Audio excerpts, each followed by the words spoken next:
Part 1. The Blackout. It happened on a late autumn evening, when the wind was restless and the small town of Riverbend felt unusually quiet.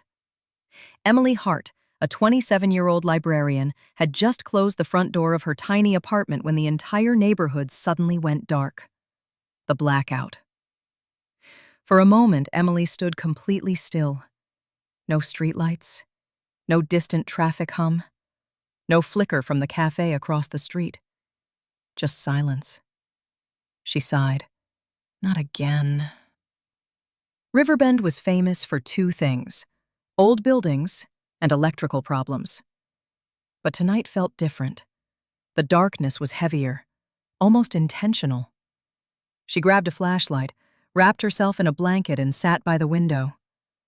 People usually panicked during blackouts, but Emily? She loved silence, mystery, and unsolved things.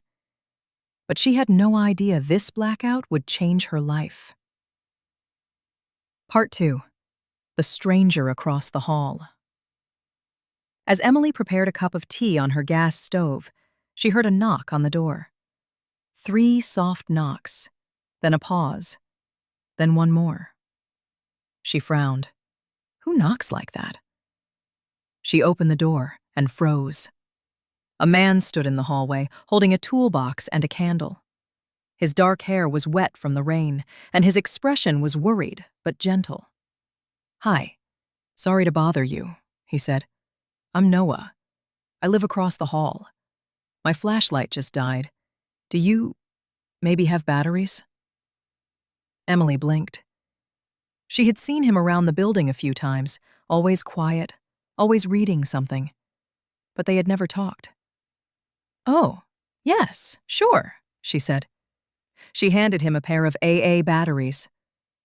Noah smiled with genuine warmth. "Thanks. I owe you one." But he didn't leave. He hesitated, then asked, "Would you like some company? Power outages are more fun with 2 people." Emily was surprised, but something about his voice felt safe. "Yeah," she said softly. "Okay." They sat by the candlelight, listening to the wind outside. And for the first time in a long time, Emily felt the world slow down just enough for her to breathe. Part 3. The Secret Behind the Silence. Hours passed as they talked. About books, about dreams, about the things they were afraid to tell anyone else. Emily learned that Noah wasn't just a neighbor. He was an engineer, one of the people working on Riverbend's failing electrical system. And tonight's blackout? "It's not random," he finally admitted. "I'm trying to fix something that's been broken for years. The town doesn't know, but the old power grid is close to failing completely." Emily realized the truth. He wasn't just fixing wires. He was trying to save the whole town. Then the lights suddenly flashed back on. The hum of electricity filled the air. Emily looked at Noah. "You did it, didn't you?" He shrugged modestly. "Maybe." She smiled. Warm, soft, real. "Then let me repay you the same way you repaid me tonight," she said. "How about dinner this weekend?" Noah's face lit up more than the lamps overhead. "I'd love that," he said. The blackout had brought them together. The light kept them there.